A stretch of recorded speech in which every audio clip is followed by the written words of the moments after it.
ప్రభునందు ప్రియమని దేవుని బిడ్డలారా, ఈ సమయంలో బైబిల్ గ్రంథంలో 4 దేవతలు ప్రపంచాన్ని ఏలుబడి చేస్తున్నట్లుగా చూస్తున్నాం.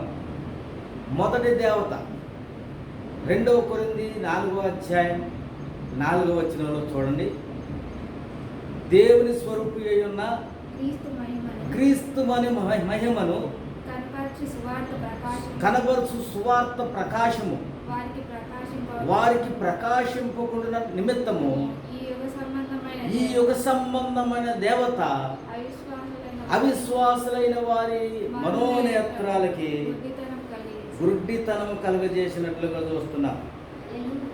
వరల్డ్లీ గాడ్, ప్రపంచ దేవత ఎవరంటే ఈ యుగ సంబంధమైన దేవత, దేవుని యొక్క స్వరూపి అయిన ఉన్నటువంటి క్రీస్తు మహిమను ప్రకాశింపకుండా నిమిత్తము ఈ యుగ సంబంధమైన దేవత అవిశ్వాసులైన వారి మనోనేత్రాలకి గుడ్డితనము కలుగజేస్తుంది. అందుకే ప్రతి ఒక్కరూ కూడా సొదొమ గొమొర్రా పట్టణంలో ఏ విధంగా అందరూ గుడ్డివారై ఉన్నారో, ఈ యుగ సంబంధమైన దేవత మరి అవిశ్వాసులుగా ఉన్న వారి మనోనేత్రాలకి గుడ్డితనము కలుగజేసింది. అంధకారములో నుండి వెలుగు ప్రకాశించుగాకని పలికిన దేవుడే ఈ లోకంలో మరి వెలుగు ప్రకాశించి మరి అనేక మంది అవిశ్వాసులైన వారి జీవితాలు మనోనేత్రాలకి వెలిగించినట్లుగా చూస్తున్నాం. 4వ అధ్యాయం 4వ వచనంలో 5వ వచనంలో చూస్తే అంధకారంలో నుండి వెలుగు ప్రకాశించునుగాకని పలికిన దేవుడే తన మహిమను కూర్చిన జ్ఞానము యేసుక్రీస్తునందు వెల్లడిపరచుటకు మా హృదయాల్లో ప్రకాశించను గనుక మేము మమ్మను గురించి ప్రకటించుకున్నట్లేదు కానీ క్రీస్తుని యేసుని గూర్చి ఆయన ప్రభువనియు మమ్మను గూర్చి యేసు నిమిత్తం మేము మీ పరిచారకులమనియు ప్రకటించుకొనుచున్నాము. కాబట్టి ఆయనను ఆ బలాధిక్యము మా మూలమైనది కాక దేవునిదై ఉండినట్లు మంటి ఘటములో నుండి మహిమైశ్వర్యము మహిమలోకములో ఉన్నటువంటి దేవుని ఐశ్వర్యాన్ని ఈ లోకంలో ప్రకటించటకు దేవుడు అంధకార సంబంధమైనటువంటి వాయుమండల సంబంధమైనటువంటి అధిపతి మరి ఆధీనంలో ఉన్నటువంటి యుగ సంబంధమైనటువంటి దేవత ఆధీనంలో ఉన్నటువంటి వారిని కొరింథీ సంఘంలో అపోస్తలుడైన పౌలు మరి వెలుగు ప్రకాశించినట్లుగా చూస్తున్నాం. మొదటి దేవత యుగ సంబంధమైన దేవత. 2వ దేవత ఎవరంటే దానియేలు రాసిన గ్రంథము 11వ అధ్యాయం 37వ వచనం. మరి అక్కడ స్త్రీకాంక్షిత దేవత. 2వ దేవత మరి స్త్రీకాంక్షిత దేవత. ప్రతి ఒక్కరు కూడా స్త్రీకాంక్షిత దేవత. అందుకే యాకోబులో 4వ అధ్యాయంలో మరి వ్యభిచారులారా, ఈ లోక స్నేహము దేవునితో వైరమని మీరు ఎరగరా, ఎవడైతే ఈ లోకంతో స్నేహం చేయగోరునో వాడు దేవునికి శత్రువగును. స్త్రీకాంక్షిత దేవత వ్యభిచారిని చూసి ఆశించు పాపము మానలేని కన్నులు గలవారును అస్థిరైన వారిని మరలుగొల్పుచు లోభత్వమందు సాధకం చేయబడిన హృదయము గలవారును శాపగ్రస్తులు. ఎవరు శాపగ్రస్తులు అంటే స్త్రీకాంక్షిత దేవత ఎవరైతే మరి కలిగి ఉన్నారో, మరి వ్యభిచారిని చూసి ఆశించు పాపము మారలేని కన్నులు గలవారును అస్థిరులైన వారిని మరలగొల్చుచు లోభత్వమందు సాధకం చేయబడిన హృదయం గలవారును వారు శాపగ్రస్తులు. 1 యోహాను 2వ అధ్యాయం 15వ వచనంలో ఒక మంచి మాట ఉన్నది.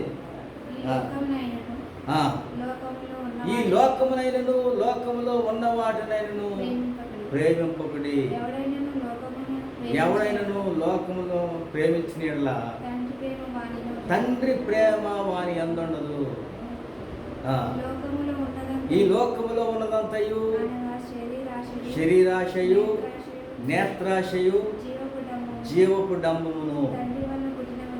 ఇవి తండ్రి వలన పుట్టినవి కావు, ఇవి అవి లోక సంబంధమైనవే.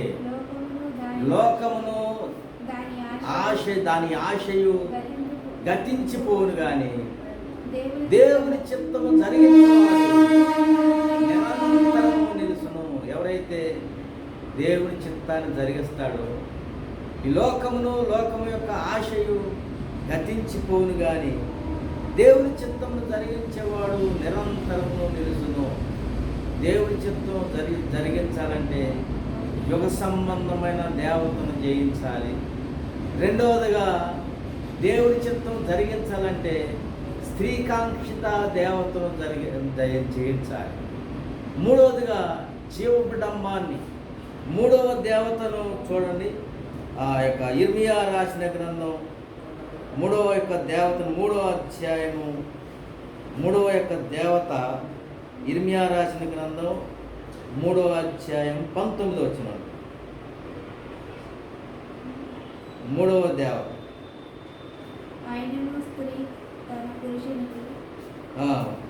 3వ అధ్యాయం ఇర్మియా రాసిన గ్రంథం 3వ అధ్యాయం 19వ వచనం. మరి లజ్జాకారమైన దేవత ఇక్కడ గురించి ఇక్కడ చూద్దాం. 3వ అధ్యాయము 24వ వచనం. అయినను మా బాల్యము నుండి లజ్జాకారమైన దేవత మా పితరుల కష్టార్జితమును, వారి గొర్రెలను, వారి పశువులను, వారి కుమారులను, వారి కుమార్తెలను మృంగివేయుచున్నది. ఇంగ్లీష్లో చూస్తే for shame hath devour the labor of our fathers from our youth, their flocks and their herds and their sons and their daughters. మరి కాబట్టి మా బాల్యం నుండి లజ్జాకరమైన దేవత. మొదటి దేవత ఎవరండి? యుగ సంబంధమైన దేవత. రెండవ దేవత స్త్రీకాంక్షిత దేవత. మూడవ దేవత లజ్జాకరమైన దేవత. ఈ యుగ సంబంధమైన దేవతల గురించి దేవుని యొక్క వాక్యం సెలవిస్తుంది, శరీరాశ. కాబట్టి మనము శరీరానుసారంగా ప్రవర్తించటకు శరీరమునకు రుణస్థలం కాదు. శరీరానుసారమైన మనసు మరణము, ఆత్మానుసారమైన మనసు జీవమును సమాధానమునై ఉన్నది. కాబట్టి మన శరీర క్రియలు జయించాలంటే ఆత్మచేత శరీర క్రియలను చంపివేసినప్పుడు మనం శరీరానుసారంగా జీవించము. కాబట్టి అంధకారములో నుండి వెలుగు ప్రకాశించునుగా కని పలికిన దేవుడే మన హృదయములలో క్రీస్తు యొక్క వాక్యము ప్రకాశించి మరి అవిశ్వాసులుగా ఉన్నటువంటి మనలను విశ్వాసులుగా మరి లోకములో విశ్వాస యాత్రను కొనసాగించడానికి మరి ఇంతకుముందు ఆ యొక్క ఐగుప్తులో ఉన్నటువంటి వారు ఐగుప్తు యొక్క రాజు క్రింద వృద్ధితరములో ఉన్నారు. ఐగుప్తు నుంచి విడిపించబడిన వారు మరి విశ్వాసయాత్రలో అరణ్యములో విశ్వాసయాత్రను కొనసాగించారు. తర్వాత వారు పాలుతేర్లు ప్రపంచ దేశంలో ఇశ్రాయేలీలు మరి స్థిరపడినట్లుగా చూస్తున్నాం. మన జీవితాల్లో కూడా వాయు సంబంధమైనటువంటి అధికారమును మరి మన యొక్క యుగ సంబంధమైన దేవత అనగా ఫరో యొక్క ఆధీనంలో ఉన్నటువంటి వారు మరి విశ్వాసయాత్రలో కొనసాగారు. విశ్వాసయాత్రలో మరి స్త్రీకాంక్షిత దేవత ఎలబడి చేస్తుంది. మరి శరీరాశ, నేత్రాశ. మూడవదిగా లజ్జాకారమైన దేవత. మన జీవితాల్లో స్త్రీకాంక్షిత దేవతను జయిస్తే లజ్జాకారమైన దేవత ఇది మరి శరీరాశ, నేత్రాశ, జీవబిడంబం. ఈ జీవబిడంబాన్ని కూడా జయించాలంటే మరి లజ్జాకారమైన దేవతను జయించాలి. లజ్జాకారమైన దేవత ఏం చేస్తుంది?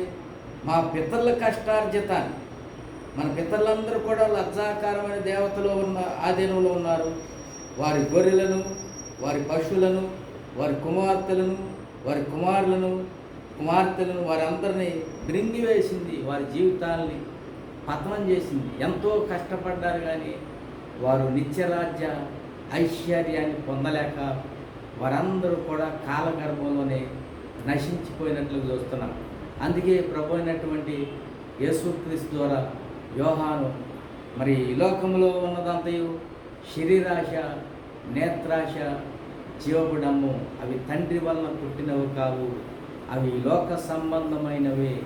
ఈ లోకమును దాని ఆశయు గతించిపోను కానీ యుగ సంబంధమైన దేవత, స్త్రీకాంక్షిత దేవత, లజ్జాకారమైన దేవత, ప్రపంచాన్ని ఏలుబడి చేస్తున్నటువంటి ప్రధానమైనటువంటి దేవతలు యుగ సంబంధమైన దేవత, స్త్రీకాంక్షిత దేవత, లజ్జాకరమైన దేవత. వీటిని జయించాలంటే మరి వీటిని జయిస్తేనే తప్ప మరి విశ్వాసం అనేది కలుగుతుంది. శరీరానుసారమైన జీవితాన్ని జయించాలంటే యుగ సంబంధమైన దేవతను జయించాలి, తర్వాత స్త్రీకాంక్షిత దేవతను జయించాలి, మూడవదిగా లజ్జాకారమైన దేవత.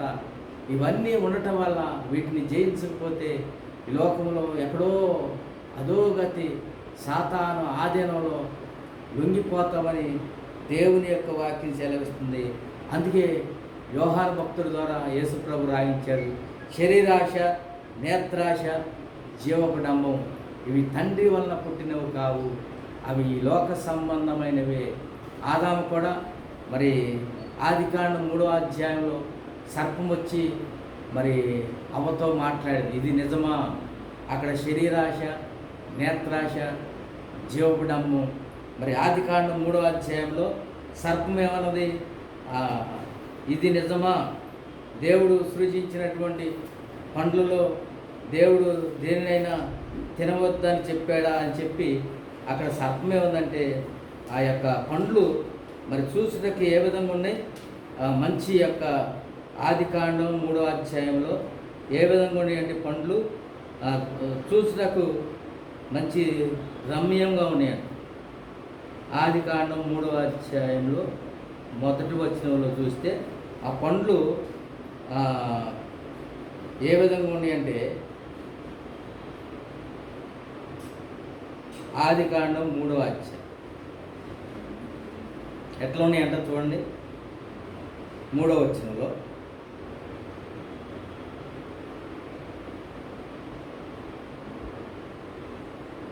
ఆదికాండం 3వ అధ్యాయం 3వ వచనం. అయితే తోట మధ్యనున్న చెట్ల ఫలమును గురించి దేవుడు మీరు చావకుండానట్లు వాటిని తినకూడదని వాటిని ముట్టకూడదని చెప్పినని ఆ స్త్రీ సర్పముతో అన్న తర్వాత అందుకు సర్పము మీరు చావనే సావరు, ఏలైనగా మీరు వాటిని తిని దినమున మీ కన్నులు తెరవబడిననియు మీరు మంచి చెడ్డలను ఎరిగిన వారై దేవతల వలె ఉందిరనియు దేవునికి ఆ స్త్రీతో చెప్పగా 6వ వచనంలో ఆ స్త్రీ ఆ వృక్షము ఆహారమునకు మంచిదనియు కన్నులకు అందమైనదనియు వివేకమిచ్చు రమ్యమై ఉండుట చూసినప్పుడు చూశారు ఇక్కడ 3వ అధ్యాయం 6వ వచనంలో ఆహారమునకు మంచిది, కన్నులకు అందమైనది, వివేకమిచ్చు రమ్యమైనది. ఇక్కడ శరీరాశ, నేత్రాశ. ఆ స్త్రీ ఆ వృక్షము ఆహారమునకు మంచిది, కన్నులకు అందమైనది, వివేకమిచ్చు రమ్యమైనదై ఇందుట చూసినప్పుడు ఆమె దాని ఫలములలో కొన్ని తీసుకుని తిని తనతో పాటు తన భర్తకును ఇచ్చెను. కాబట్టి శరీరాశ, నేత్రాశ, జీవపుడంబం మరి ముగ్గురు యుగ సంబంధమైన దేవత, స్త్రీకాంక్షిత దేవత, మరి లజ్జాకారమైన దేవత. వీటిని జయించినప్పుడు మరి కాబట్టి ప్రభునందు ప్రియమైన దేవుని బిడ్డ దేవుని చిత్తం మరి తెలుసుకోవాలంటే, దేవుని చిత్తం ఈ లోకంలో జరిగించాలంటే యుగ సంబంధమైన దేవతను జయించాలి. అనగా మరి అవిశ్వాసులుగా ఉన్నటువంటి మనం విశ్వాసాన్ని మన హృదయంలో దేవుని యొక్క వాక్యం మరి ప్రకాశించి మన కన్నులు తెరవబడాలి, మరి గుడ్డితనం నుంచి విడిపించబడాలి. తర్వాత స్త్రీకాంక్షిత దేవతని జయించాలి. మూడవదిగా లజ్జాకారమైన దేవతను జయించినప్పుడు మనము మన పిల్లలు గొప్ప స్థితిలోకి, మరి మంచివాడు తన పిల్లలను ఆస్తికర్తలుగా చేస్తాడని దేవుని యొక్క వాక్యం సెలవుతున్నాడు. దేవుని దృష్టి మంచివారు అవ్వాలంటే యుగ సంబంధమైన దేవతను జయించాలి, స్త్రీకాంక్షిత దేవతను జయించాలి, లజ్జాకారమైన దేవతను జయించాలి. ప్రకటన రాసిన గ్రంథం 3వ అధ్యాయం 19వ వచనంలో అక్కడ ఒక దేవత ఉన్నది. ప్రకటన రాసిన గ్రంథం 3వ అధ్యాయము 19వ వచనం, అక్కడ ఒక దేవత ఉన్నది చూడండి. నేను ప్రేమించు వారిని శిక్షించుచున్నాను కనుక నీవు ఆసక్తి కలిగి. యెజబెల్ అనే స్త్రీని 3వ అధ్యాయం ప్రకటన రాసిన గ్రంథం 3వ అధ్యాయము 19వ వచనం.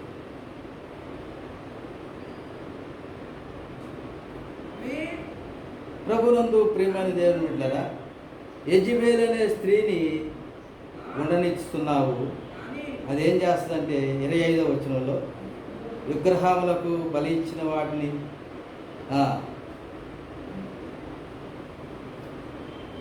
రెండవ అధ్యాయం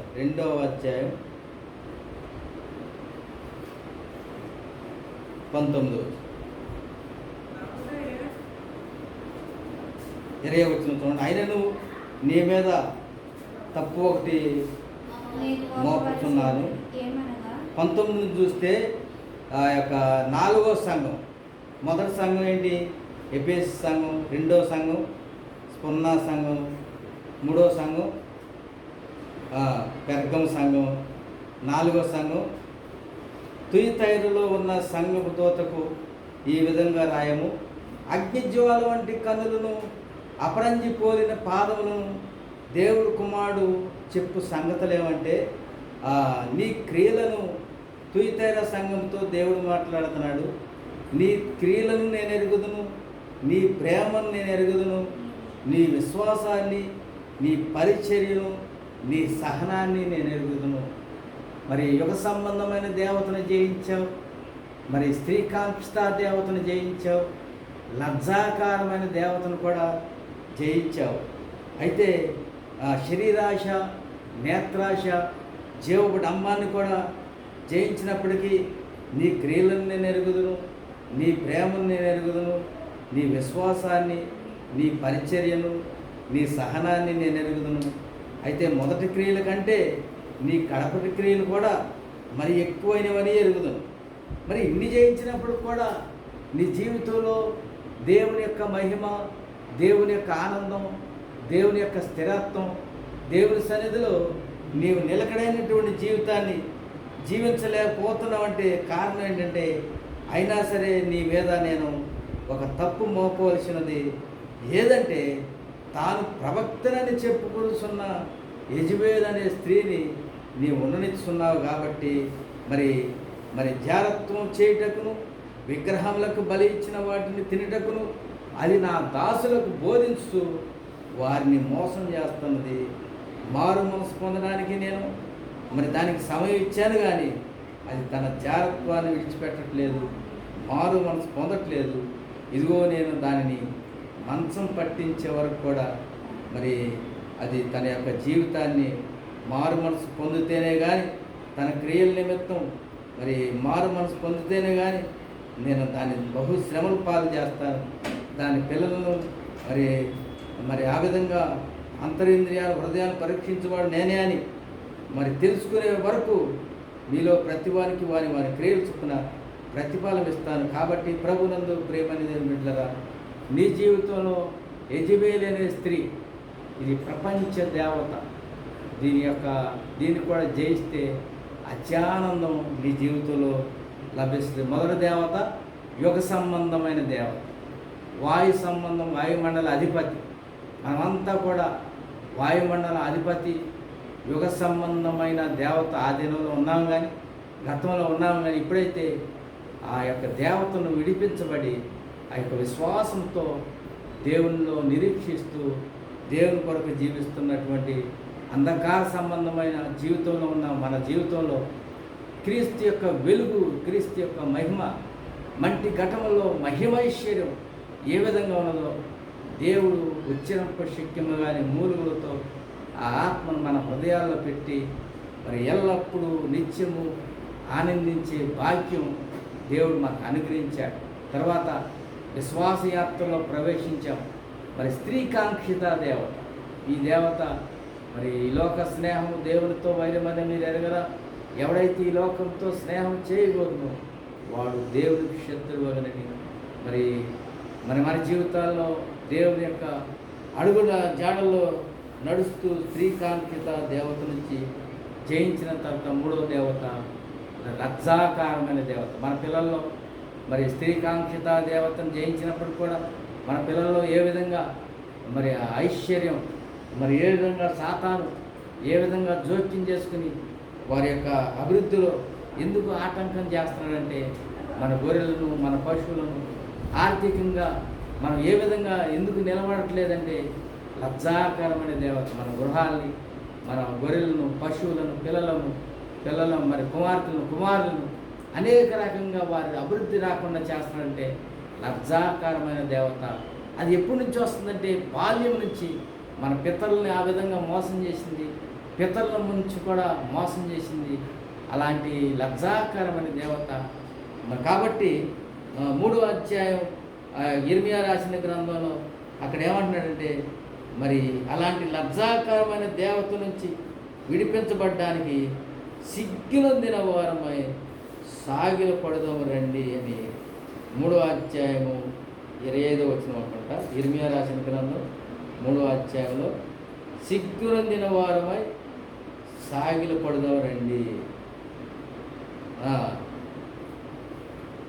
కాబట్టి ప్రభునందు ప్రియమైన దేవుని బిడ్డలారా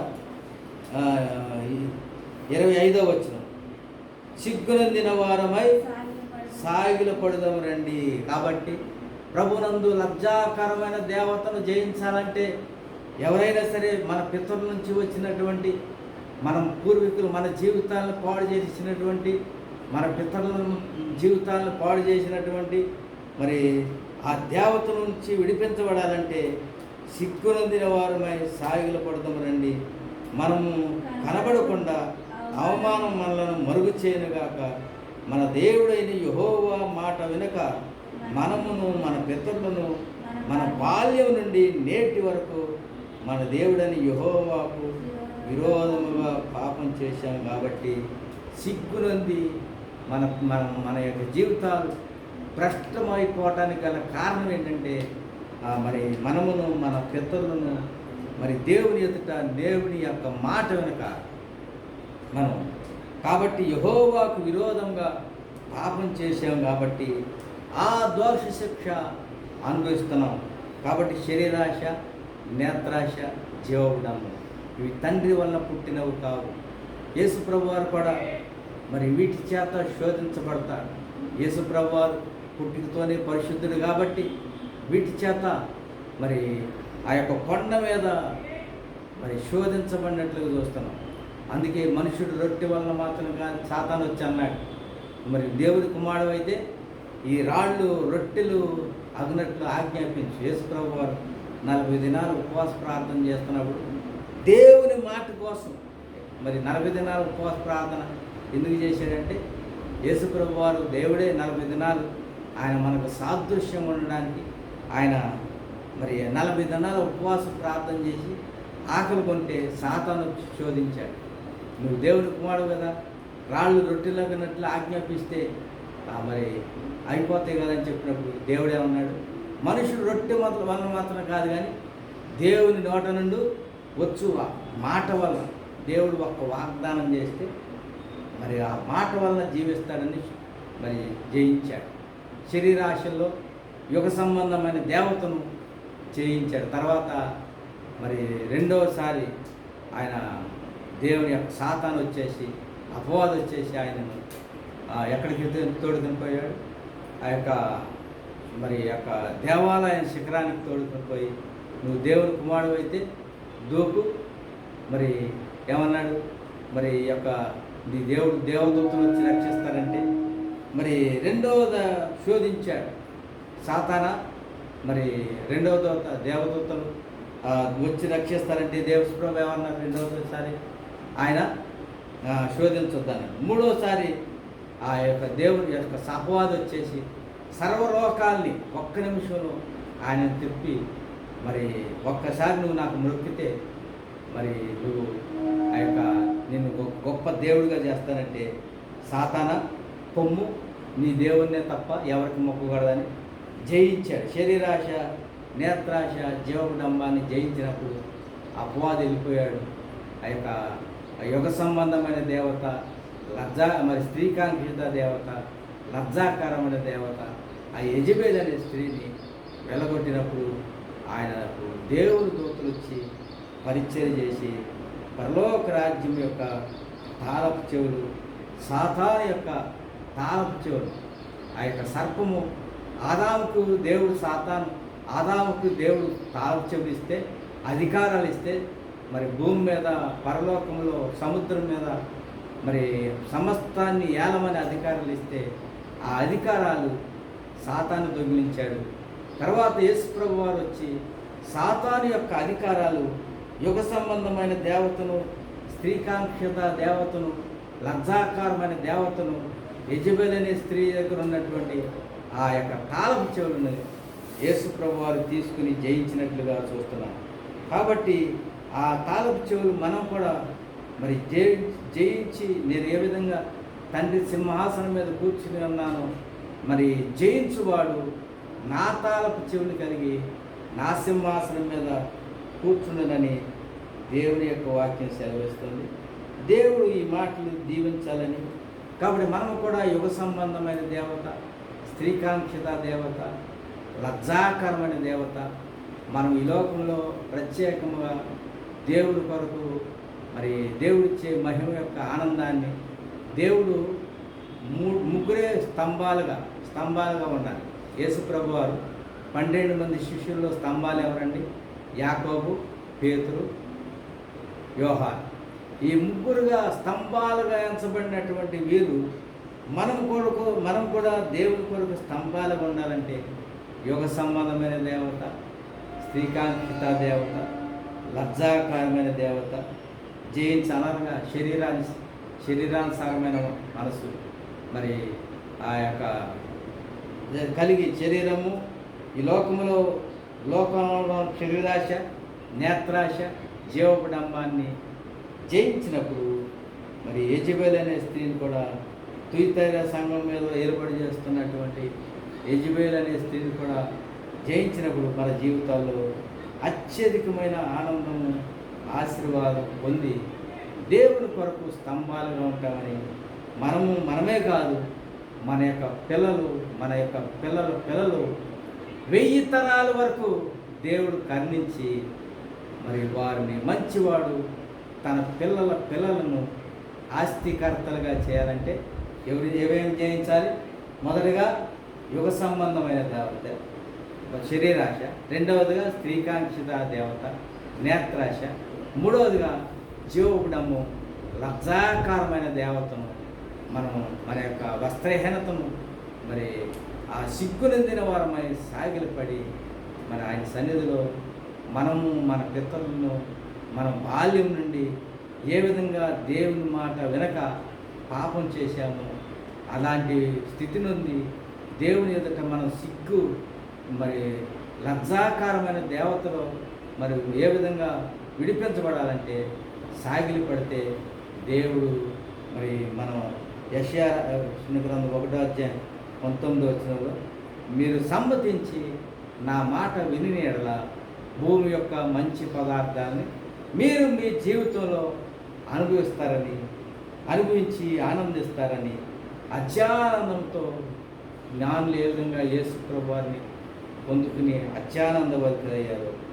మనం కూడా నేటి దినాల్లో కూడా మనమే కాదు, మనకు కలిగిన వారందరూ కూడా మన పిల్లలు కూడా అట్లాంటి ఆ మంటి ఘటాల్లో మహిమైశ్వర్యంతో దేవుడు నింపి వారి భూమి మీద మరి యెహోవా కొరకు ఎదురు చూసేవారు నూతన బలాన్ని పొందుదురు.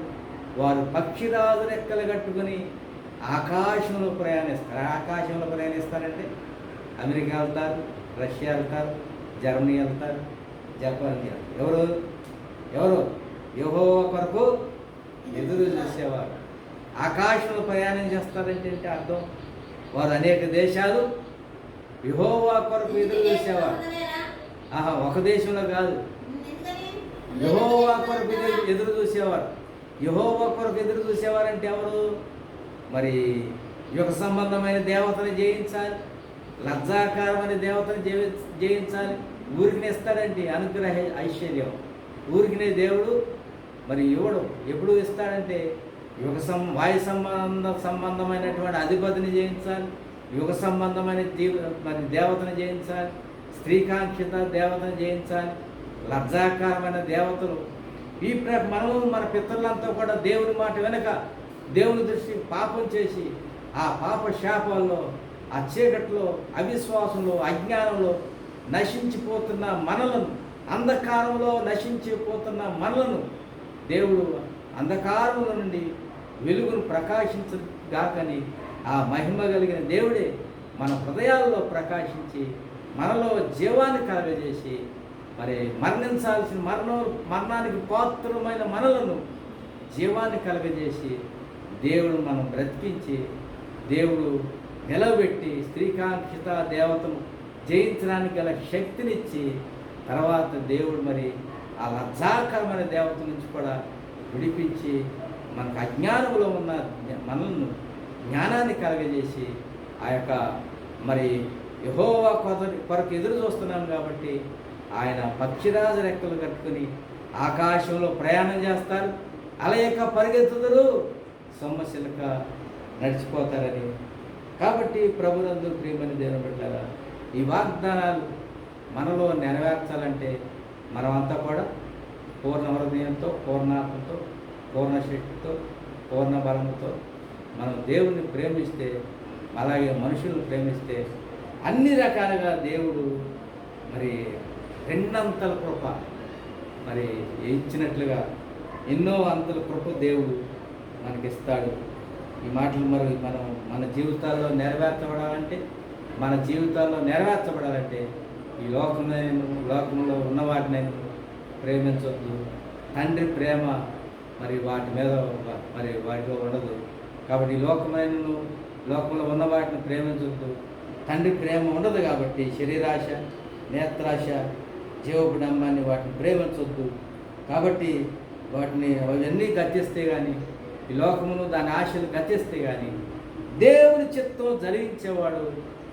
దేవుని చిత్తం ఏంటి? జరిగించడం అంటే ఏంటి? యుగ సంబంధమైన దేవతని, స్త్రీకాంక్షిత దేవతని, లజ్జాకరమైన దేవతను, యెజెబెల్ అనే స్త్రీని మరి దాన్ని మరి చంపాడు. యెజెబెల్ అనే స్త్రీని ఏం చేశాడు? ఎదిరించాడు. యెజెబెల్ అనే స్త్రీని ఎదిరించాడు కాబట్టి యెజెబెల్ ఏం చేసింది? ఏలియా ఎక్కడున్నా సరే చంపాలని ఆజ్ఞాపించింది.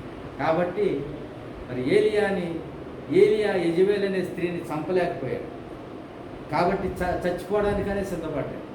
అయితే మన ప్రభువు మన పక్షాన మరి జయించాడు కాబట్టి మరి ఆ జయించే శక్తి మన ప్రభు సమస్తాన్ని జయించాడు కాబట్టి ఆ సాహ్వాదిని, యుగ సంబంధమైన దేవతని, వాయుమండల అధిపతిని, మరి స్త్రీకాంక్షిత దేవతని ఆయన మనమలే శోధింపబడినా సరే పాపము లేనివాడిగా ఉండి ఆ లజ్జాకరమైన దేవతను, అపవాదిని జయించాడు కాబట్టి మరి ఆయన మన పక్షాన జయించి ఆ జయమైన జీవితాన్ని మనకు కూడా అనుగ్రహించాడు కాబట్టి ఆయన యందు అత్యానంద భక్తులుగా ఉన్నాం.